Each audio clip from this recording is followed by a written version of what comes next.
ગુજરાત રાજ્યના પૂર્વ મુખ્યમંત્રી સુરેશભાઈ મહેતાની કારનો અકસ્માત થયો છે। જી હા, ગાંધીનગરથી માંડવી જતા હતા ત્યારે તેમની કારને અકસ્માત નડ્યો હતો।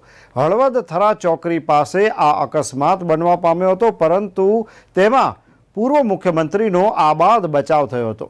સ્ક્રીન પર આપણે જોઈ શકીએ છીએ કે પૂર્વ મુખ્યમંત્રી સુરેશ મહેતાની કારને અકસ્માત નડ્યો હતો। આ ટ્રક સાથે જ એમનો અકસ્માત થયો હતો, જે ટીવી સ્ક્રીન પર હાલ આપણને દેખાઈ રહ્યો છે।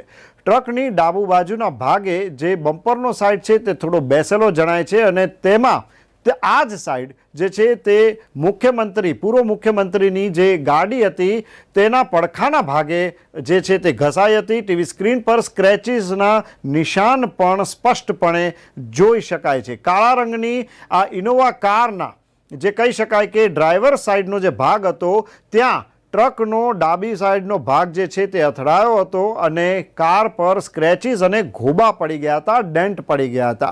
પરંતુ પૂર્વ મુખ્યમંત્રીનો આબાદ બચાવ થયો હતો, તેમને જરા સરખી પણ ખરોચ પણ નથી આવી।